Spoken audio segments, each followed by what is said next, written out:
have come across yet another video of a chopper that the Deputy President Kithure Kindiki used over the weekend while attending a church service in Meru.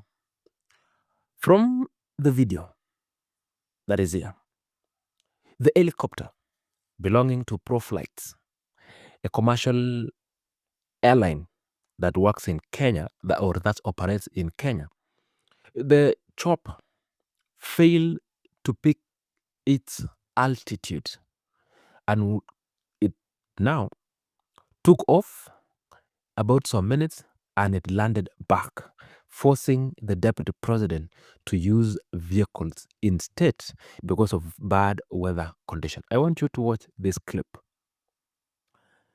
You can see clearly from that clip the helicopter struggle to pick its altitude, and you can see from that clip also the area was very voky na kulikuwa na rasha. There was a lot of drizzles. If you can see it from the propellers, unaona ni kama kuna vitu zinakata ikizunguka. At this particular moment, when the country is still mourning the death of a prominent, loved KINDIKI'S kingpin leader, Honorable Joanna Ngeno, together with other 5 who perished in a plane crash. Along this month and last month, there have been a lot of crash landings of helicopters in Kenya. Remember, 3 days after the death of Joanna Ngeno, there was another helicopter that made an emergency landing in a very remote area in Narok, causing a lot of scary moments because of the weather conditions. Barely 3 days after the burial of the late Joanna Ngeno with the rest of those who died in the plane crash, there was another clip of an helicopter belonging to former Mathira MP that crash landed and failed to gain altitude few days ago. In that, it is because of bad weather. Same case 2 days after that incident again.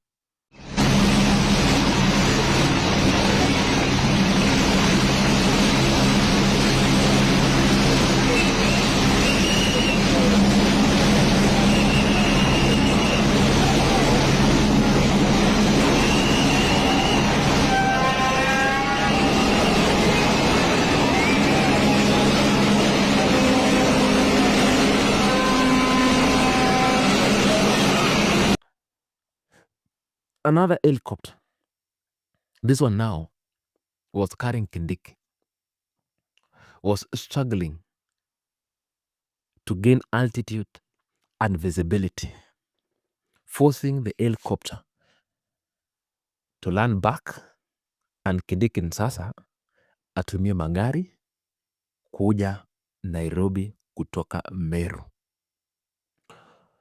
And these incidents from now until 2027, we might witness the surge of such cases if the politicians don't be careful.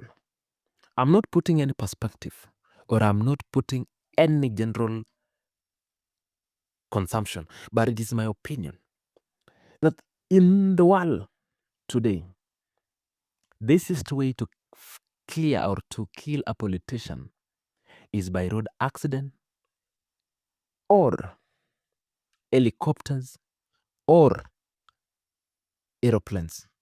But I'm not saying that those who have died from helicopter and in leadership were killed. No. But I'm just saying, in the world of today, this is the way to eliminate someone is through those such 3 and poison in that manner. So when the chopper for Kindiki failed, it was very wise. And I like that pilot. He saw it, they may not make it. Akaambia Mudosi, hii kitu haitameka. The only thing we can do, tushuke chini, kanyanga barabara, unaenda zako. Mimi uniache, ningoje weather ikae, ikitulia, mimi natoka. Isipotulia, I'll call the police, the OCS, maybe, assign me 2 police officers to take care or to keep vigil of the aircraft until tomorrow, when now I'll have a clear path to attend to different projects, different duties.